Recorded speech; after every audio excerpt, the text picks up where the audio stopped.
Hey guys, and welcome back to the garden. Welcome to my channel if you're new here. My name is Blanca. So today's video is just a really quick morning walk, a quick garden update, kind of like a quick Q&A. I want to answer some of you guys' questions that you guys have been leaving on my comments, and figured, you know what, I'm gonna walk the garden. I'm gonna show you some pretty blooms, talk a little bit about my orchids, and answer some of the questions that you guys leave.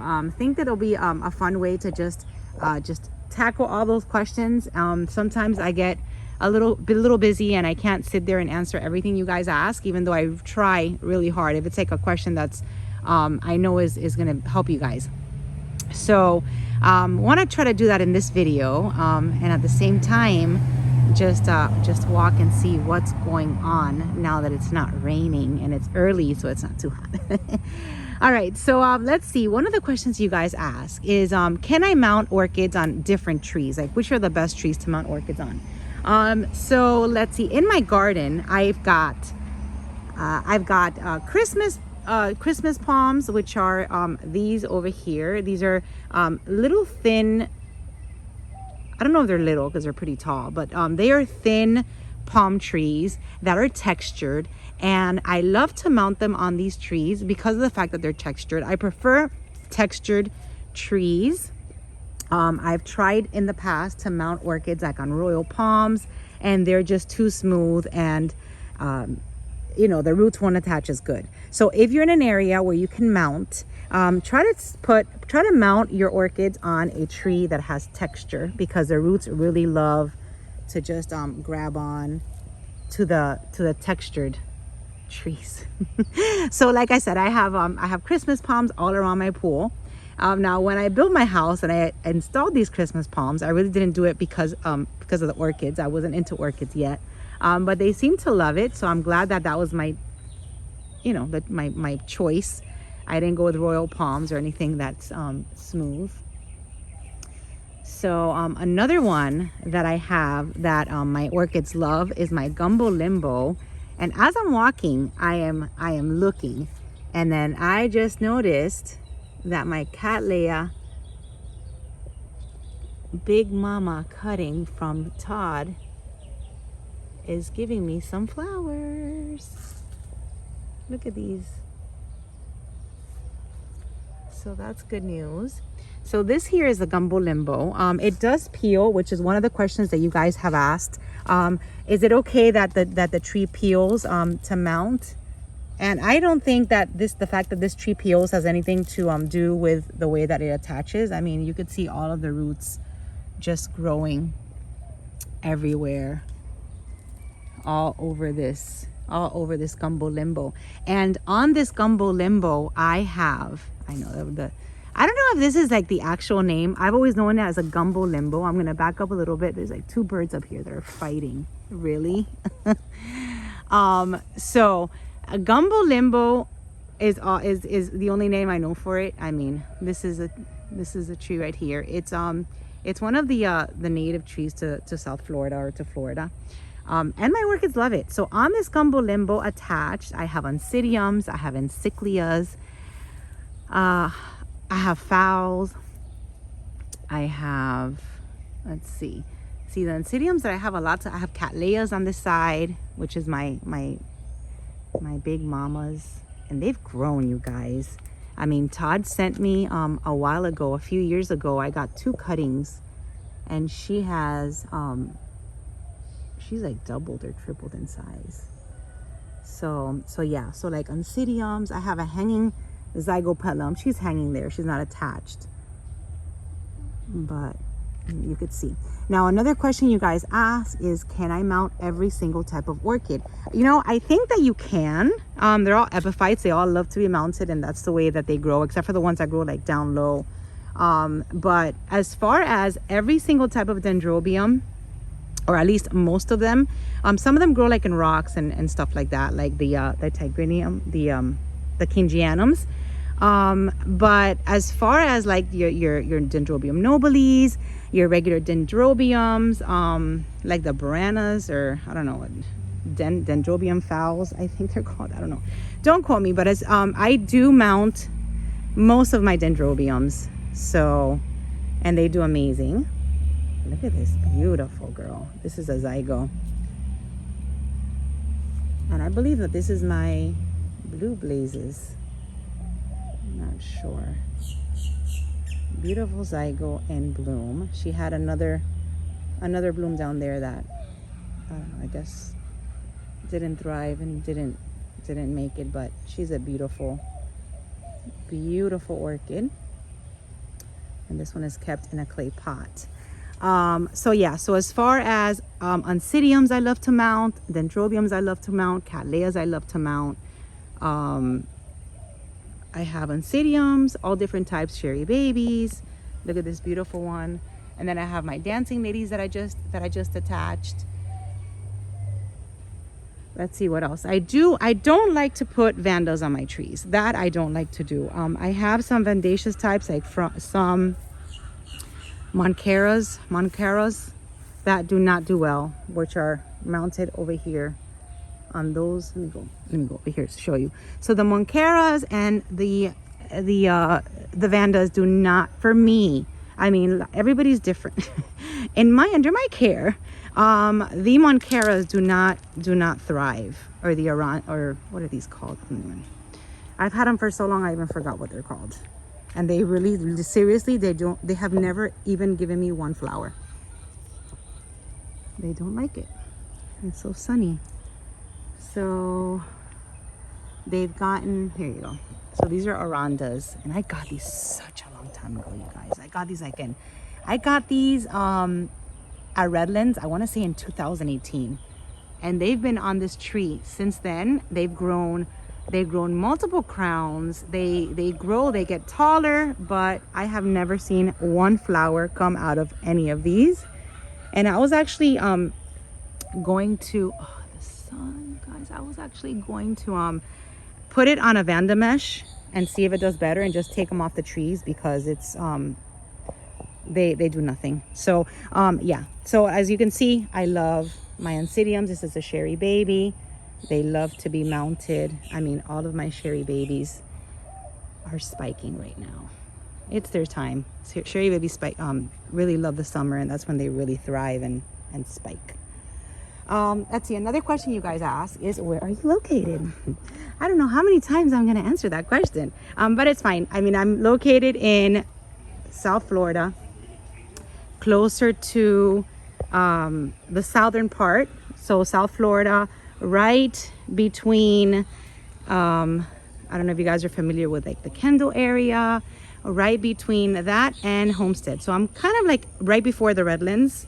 I don't know if that makes sense, but that's where I'm located. And I'm on a full acre, which is what my property is. And the temperatures here in South Florida are very hot, humid, perfect conditions for growing orchids. So that's that answers that question that I get a lot. Now, I just posted a video on fertilizing and treating for fungus, and you guys had multiple questions if I can mix like the fungicides with the fertilizers. And if you guys don't know, and you guys are new, I live right next door to a bunch of roosters.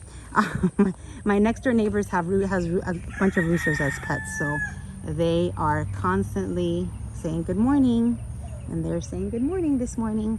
I don't mind them. I actually enjoy them. So you'll hear my little rooster friends saying hi every now and then. So yeah, so last video I posted was about just fertilizing, which is what I'm gonna cover, like what I do as far as fertilizing, how much I use and all that. I might as well just add that also to this video, since this is gonna be like a answering questions video. So as you can see, I keep my orchids either attached on trees or like under this orchid section. I barely keep any of my orchids inside pots. They do not do well for me. If I have a potted orchid, you can guarantee that I will kill it within a year. I don't know why. I don't like, maybe I overwater, maybe I don't know what I do, but I just can't keep any orchids in pots. So for that reason, I hang them here in my orchid section, and the ones that are be kept in pots are bare root. So any orchid that you see, like these cattleyas here, are most likely just bare root inside a clay pot. I do like to fertilize. I love to fertilize, or I like to think that I like to fertilize once a week. It gets a little hard when it's raining in the summer, but I do like to, and ever since 2022 I wanted to just be a little bit more disciplined with my fertilizing. So I do try to do it once a week, and I love to use the 20-20-20 fertilizer from Jack's, and I use 1 teaspoon per gallon of water once a week, along with some seaweed kelp, along with some Epsom salt. And I do that. I spray everything down. Don't really fertilize what's attached on the trees, unless, like around here, unless I have like any solution left over. And as far as mixing fertilizers and fungicides, I have mixed the Physan. I've never mixed the Thiamil with the fungicide. It's a question you guys asked. I think I had maybe 3 or 4 questions about that. So I don't like to mix the really heavy stuff with the fertilizers. It's just me. I don't know if I'm allowed to. I'm probably gonna ask the guys at OFI to see if that's okay. I just feel like Thiamil is so strong, and it's a systemic fungicide. It's like chalky, and I just feel it's so strong that I don't like to mix it with my fertilizers. Like it's me. I don't know if it's a thing that is normal for you guys to mix, but I don't like to do it. I just like to spray it by itself. But the Physan 20, which is a little bit less strong, which is also a fungicide, that one I don't mind mixing, and I have mixed it in the past. So I hope that covers that question. Remember, everything I tell you guys is just what I like to use, and it's like my opinion. Take it with a grain of salt. Remember, you guys need to do what's good for you and what's good for your environment, your growing conditions. So which is like the biggest debate about whether I feed too little or too much. I got actually my feeding instructions from Ben, which is the grower that sells me these beautiful Vandas. Like this one right here, my Ben's fragrance came from him. This one, my Vanda Zena, came from him. So, you know, I grow in my collection mostly Vandas. So I am gonna listen to Ben, because, you know, he's the one that sells me all of these Vandas, and I like for them to I want them to grow and do as good as they can. So why not listen to like the expert Ben? So he does recommend heavy feed 1 teaspoon. Sometimes maybe like when I'm doing like a tutorial, like I'll get mixed up and then I'll go down in the comments after I hear myself and correct myself. But it's always 1 teaspoon per gallon of water, heavy feed, and half a teaspoon if you want to do a lighter feed. So 1 teaspoon, not 1 tablespoon, 1 teaspoon per gallon of water of the 20-20-20 once a week is what my regimen is. So I hope that answered you guys' fertilizing questions. Oh, this one's so beautiful. And it smells so good, Ben's fragrance. Let's see, another question that you guys have asked often.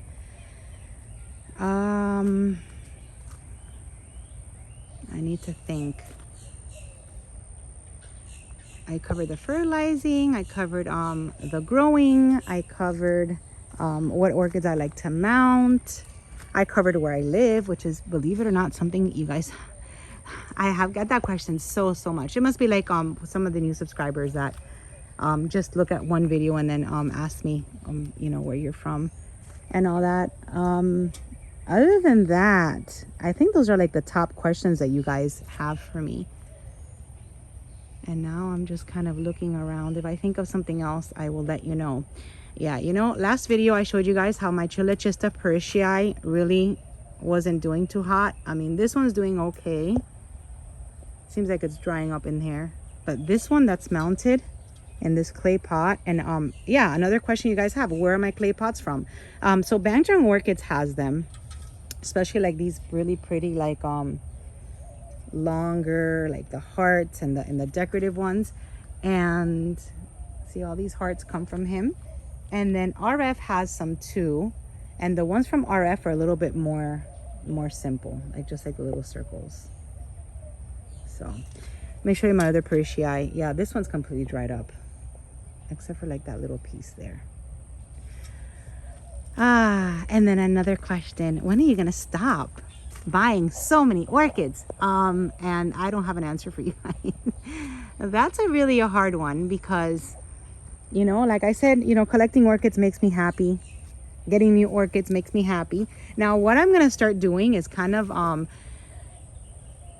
you know, just eliminating the orchids that I can't grow. So whatever orchid I know that doesn't thrive in my collection, I definitely will stay away from those, because yeah, it ends up being a waste of money. But as far as collecting orchids and adding to my collection more orchids that I can grow, I think that I am not stopping anytime soon. Because I love it and it makes me happy. And yeah, it's a great hobby, and it makes me very happy. So, and then look at this one, this Dendrobium bullientiana from Smiley. You guys, can you believe that it's blooming again? Look at that. And Smiley sent me a video of she got really bad storms this past week. Dendrobium bullientianum.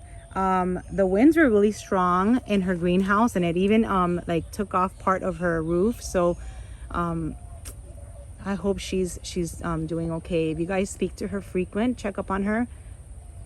She lost part of her roof last week. She was okay. It's just, you know, she was like, I hope my plants don't burn before my roof gets replaced. So I guess they had really bad weather around the Clearmont, Florida. I mean, we did have some storms, but this one's for Smiley, and this is in bloom. But she's okay, and I'm sure she's gonna get her roof fixed in no time. I just can't believe that this is such a frequent bloomer. Look at that. I feel like this one was in bloom like all of like January, February months. And you guys, that is it. I also collect Hoyas. I mean, not like the fancy type. The only fancy ones that I have in my collection are the ones that Rick has given me. Other than that, I have them like more as like fillers, kind of. I love them, and I love the fact that they're growing all around the top portion of my cables, and they get to bloom. They get to you know, they bloom and they have flowers and all that. So I think this is it. This was a morning walk, kind of like an answering questions that you guys have. If you guys have any other questions and you like this little walk and kind of answering your questions like this, let me know. Leave me a question down below, and my next video I will address that as best I can. Again, remember, I love this one. Everything I tell you guys is what I like to do for my orchids and my growing conditions. And as far as the fertilizing, what I've been told, how, you know, like what I've been told from the experts,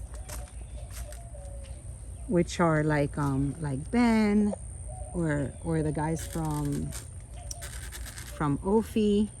I get a lot of advice from them. So, you know, I like to share the advice, but take everything with a grain of salt. Not everybody grows the same. Not everybody has the same growing conditions. And yeah, that's it. This is today's video. It's Tuesday. Hopefully I will be chiming back in before the weekend, and that's it. Enjoy your week. Have a wonderful one. I have to get ready also to go to work.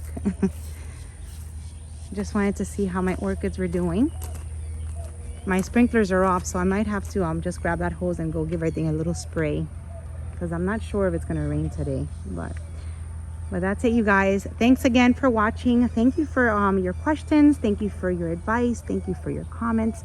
Have a wonderful day, and I will see you soon. Bye-bye.